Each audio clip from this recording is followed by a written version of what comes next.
Lero manyansa voice box tabweranso ndi mawu a bambo Bile Banda. Bile Banda kawirikawiri amalankhula motsutsana ndi utsogoleri wa olemekezeka mtsiku la tsiku lino Dr. Lazarus Makathe Chakwera. Iwo ndipo nthawi zambiri kawirikawiri amene kuti boma la Chakwera adachita kulanda kuchokera kwa mtsogoleri wa dziko lino opuma a Professor Peter Mutharika. Leronso akubweranso ndi audio ine amene akudzudzula machitidwe a boma la Chakwera. Iwo akunena kuti dziko la Malawi pansi pa ulamuliro wa Chakwera lasochera, ndipo Amalawi tiyenera kuti tigwirane manja kuti dzikoli tiliwongole, dziko tiliyipititse pena. Tikhale limodzi kuti timve kuti bambo Bile Banda alibweretsera zotani modo yawo ya lero pa 15 April 2024. Okondedwa amayi ndi abambo kwina kulikonse, Amalawi anzanga, ndadza mawa wa lero kwa inu nonse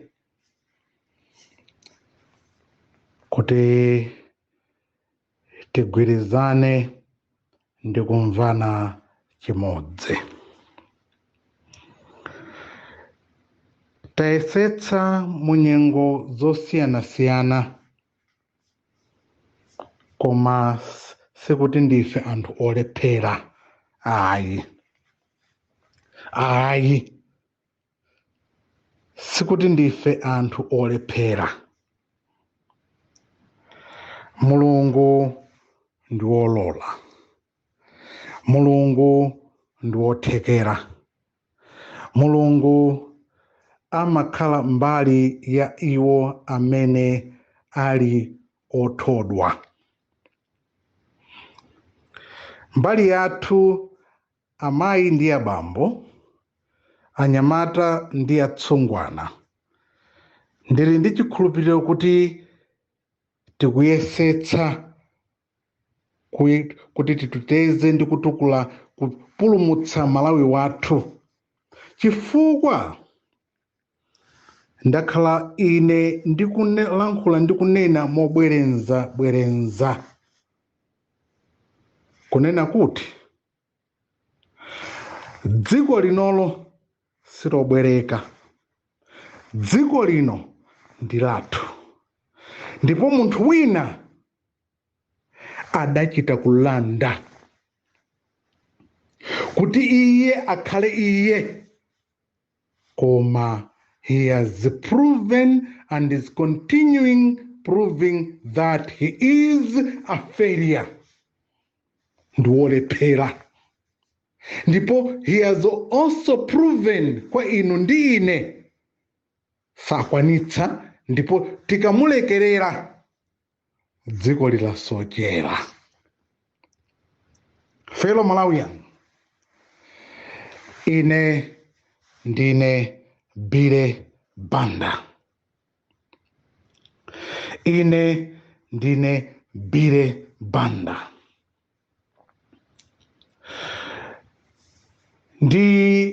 Ndiyamike kuchokera pansi pa mtima wanga pali anthu oyesetsa othekera amene akuyikapo mitima yawo yonse kumenyera nkhondo kupulumutsa ndi kuteteza Malawi wathu. Ndipo tisawasiye anthu ochepa okha, koma tiyeni tigwirane manja tibwere pamodzi, ndipo tiyesetse kuti ifeyo tisawasiye anthu ochepa okha, koma tiyeni tonse Amalawi tigwirane manja. Zomwe zikutichitikira m'dziko muno zikuchita kuonetseratu kuti amene adalanda dzikoli kuti likhale m'manja mwawo aonetsa kuti sangakwanitse ndipo akulephera, and adalanda pa 20 July kudzafika tsiku la lero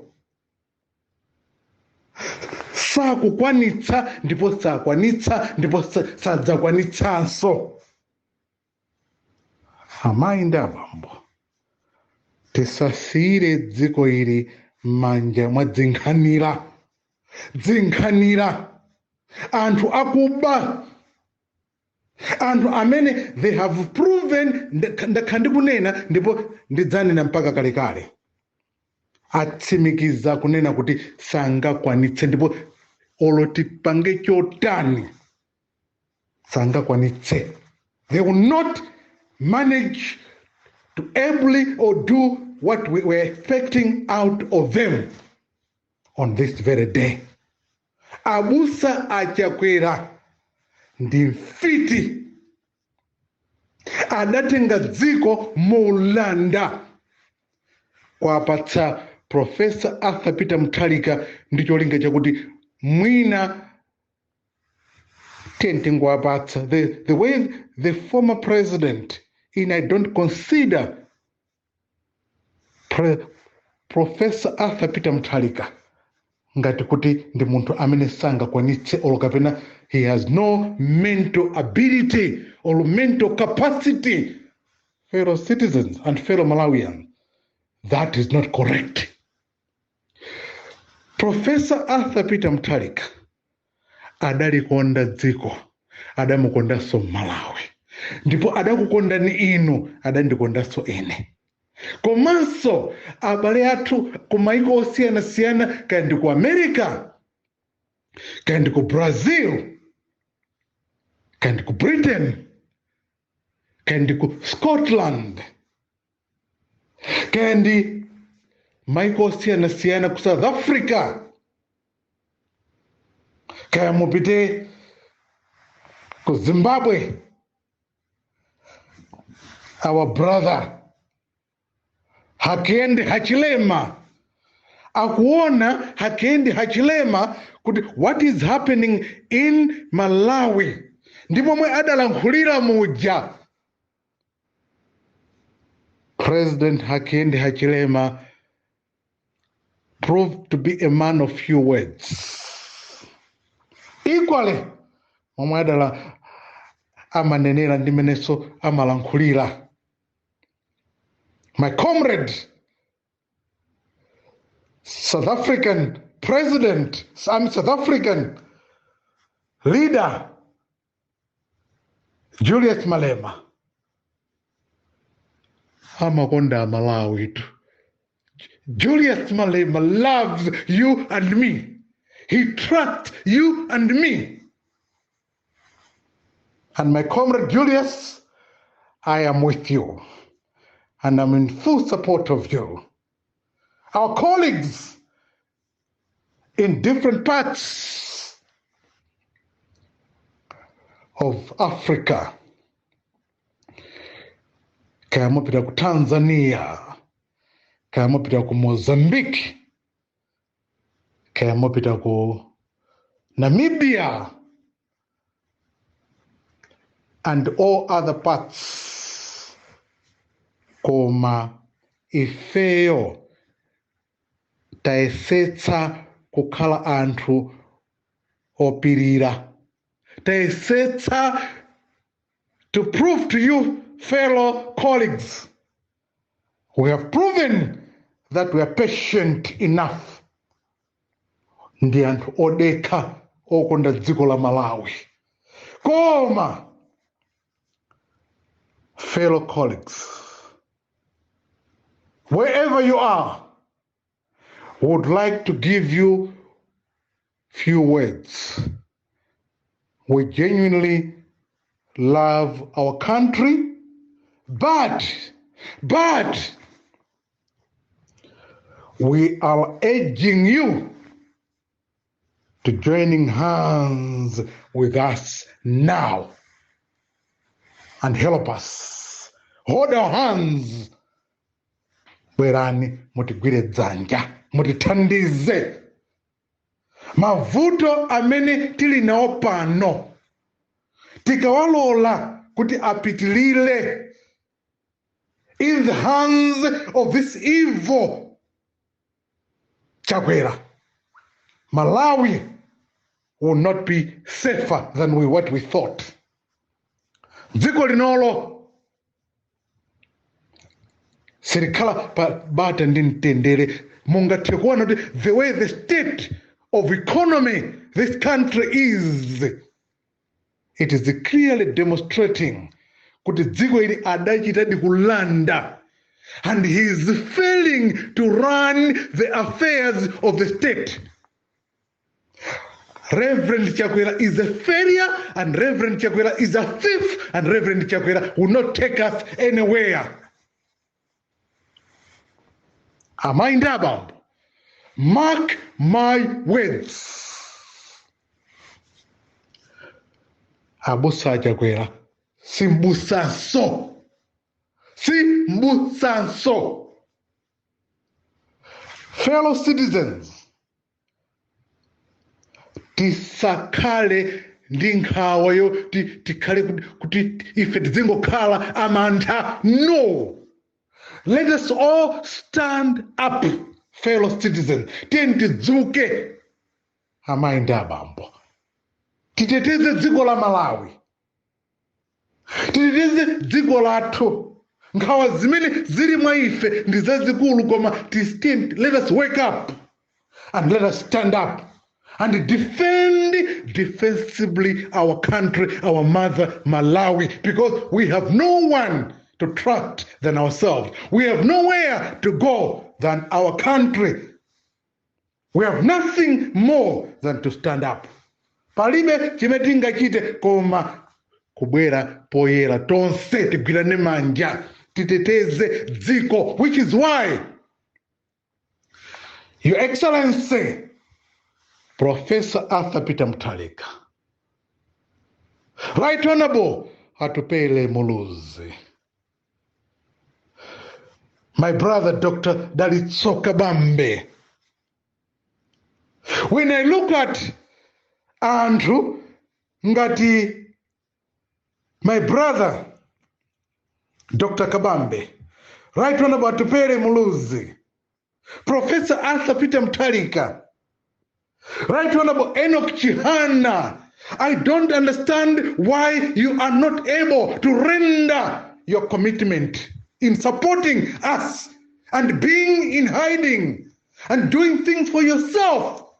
Right Honorable Kamuzu Chwambo, what are you doing in trying to defend and supporting a citizen of this republic? We are struggling and we are failing to dutifully do what we can be able to do, because inuyo dinatoti mukupanga zinthu mwa inunoka instead of joining hands or supporting our genuine cause. Bambo olemekezeka ndima kunyadilana. When I look at people of Machinga, you have a man and a half. You have a genuine patriot, Amene Amakondadi Malawi, a true patriot member of parliament in Machinga. Amainda Bambo, support that man. Support that man. Ndi munthu amene amalikonda dziko lake, amangonda Malawi. Machinga could have been transformed if we keep on supporting people like him. Akamayankhula in the National Assembly, ine ndimachita kuona kuti mulidi umunthu mwa uyu. There is a sense of integrity, there is a sense of genuine maturity in this man.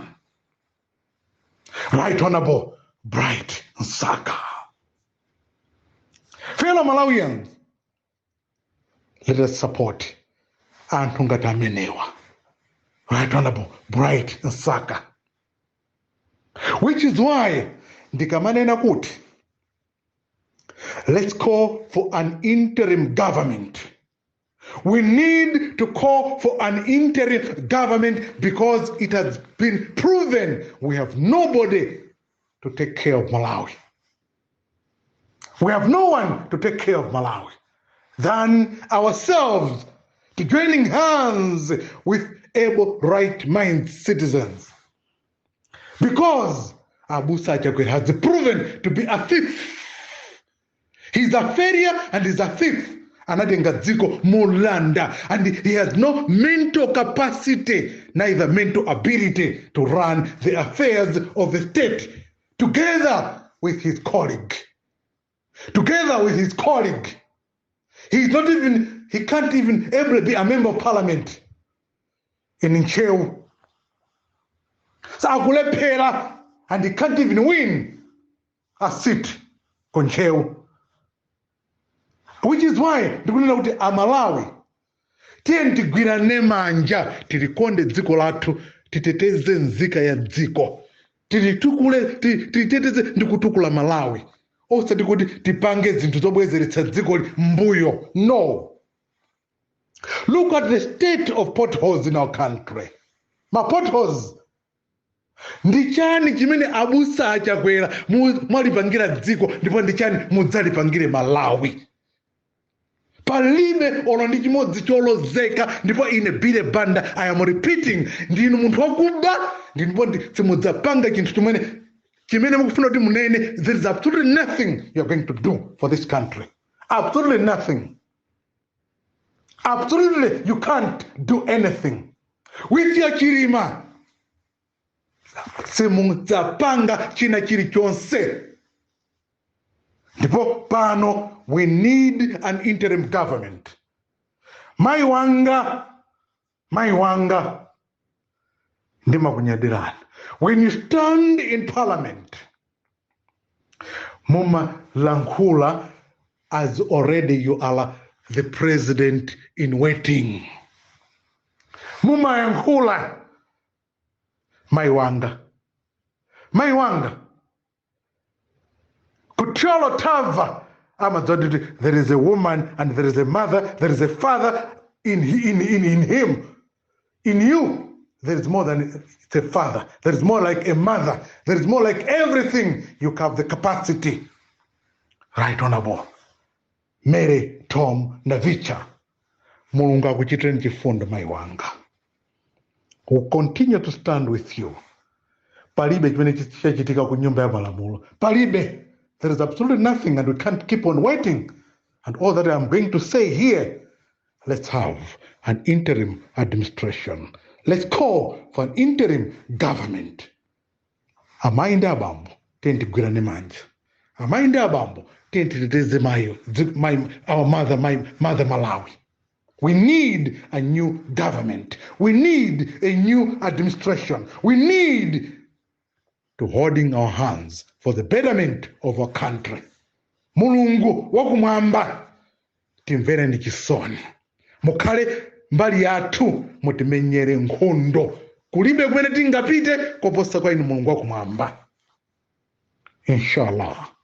God bless and stay blessed, all fellow citizens, in the mighty precious Jesus' name. Thank you.